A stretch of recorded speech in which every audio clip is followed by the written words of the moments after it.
Assalomu alaykum kanalimiz a'zolari, hammaga dangarik salom. Men sizlar bilan Dostonbek akalar.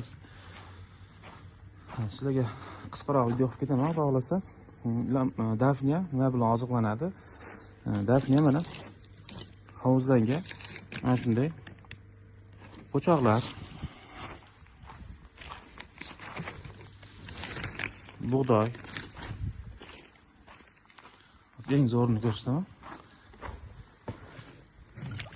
Mana po'choq, shunga o'xshash narsalarni suvni betiga chiqmaydigan qilib, tosh ichiga tosh solib, piyoz setiga solib qo'yilsa, shundan chiqqan bakteriya bilan bemalol oziqlanadi.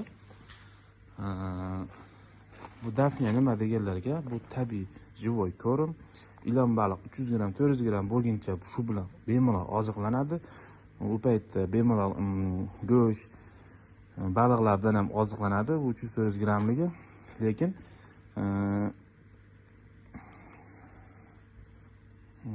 hop, yangi och chiqqandan keyin 10 sm bo'lguncha shu dafniya bo'lsa, baliqda pateriya bo'lmaydi, ham yaxshi katta bo'ladi. Ko'pchilik lichinkam ochdi, ilon balig'im ikra qo'ydi, tuxumdan chiqdi, bir hafta 10 kundan yo'q bo'lib qoldi deydi. Ha, u ham joni bor, uni ham oshqozoni bor, qorni bor, unga ozuqa kerak. Mana shu dafniya bo'lmasa, etdan lichinkani katta qilib ko'paytirishdi iloji yo'q akalar. Kimlar aytadi uniydi, kimlar aytadi shu go'sht chaynab beradi og'zi bilan, kimlardir sudagi shilimshiq bilan oziqlanadi. Yo'q akalar. Dafniya, обязательно dafniya bo'lishi shart. Dafniya bo'lmasa lichinka ochilib katta qilishni imkoni 90% yo'q. Eng oddiy, eng sodda yo'li bu dafniya uy sharoitida. Endi katta ko'llarda qandaydir ozuqalar bo'lishi mumkin-da, mayda hasharotlar, lekin uy sharoitida vodoprovod suvida suv kam kirib, kam chiqadigan joy, u yerda qandaydir tabiiy ozuqalar bo'lishi qiyin. Shuning uchun matishni bormi hovuzingizda, dafniya solishingiz shart.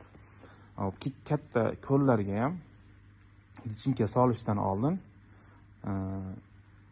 o'zlari biladi, eski ko'lchilar dafniyani chiqaradi. Tabiiy ham suvdan keladi, etga, ko'lga ozuqa berib, go'ng solib, boshqa qilib dafniyani ko'paytirib oladi. Sazan, oq amur, shu va hokazo baliqlar kerak bo'lsa 700 gram, 800 gramgacha qo'ldan ozuqa yemasdan suvdagi tabiiy dafniya bilan katta bo'ladi. Xudo berib qolsa. Bizniki unaqa tabiiy ko'llar, bizning suvlarda yo'q bu dafniya hali. Bu magniy dafniya, razmeri katta bo'ladi. Bu men aytayotgan ariqlarimiz o'zimizdagi mesniy dafniyalar razmeri biznikiga qaraganda 3-4 barobar kichikroq bo'ladi. O'sha Rossiyadan kelgan dafniya, o'zimizning mesniy dafniya. Bu ham yaxshi, zo'r. Endi bu bitanatini kuchliroq bo'ladi katta bo'lgandan keyin. Xo'p, kimga dafniya kerak bo'lsa, xudo xolasa sotuvni boshladik. Manzil Farg'ona viloyati Bo'yda tumani, qaytaram Hasanqo'rg'oncha qishlog'i. Ismim Dostonbek. Nomerlar qo'yib qo'yamiz. Kommentariyada tepada ilon baliq silkasi turibdi. Shuni ustiga bas Telegram kanaliga qo'shilib olsang bo'ladi. Yo bo'lmasa o'zimizda lotin alifbosida, o'zbek alifbosida ilon baliq va dafniya deb yozsalaring, shu yerda ilon baliq, dafniya shu haqida kerakli ma'lumotlar bor. Qancha joyda qancha boqish kerak, necha yuz gramligi, qancha bo'ladi bitta sezonda, necha kilo vес bosadi. Xudo xolasa qo'ldan kelgancha ma'lumotlar qo'yib boramiz. Men ham bir bandaman. Shu gapimda ozgina xatolik bo'lgan bo'lsa kechirasizlar.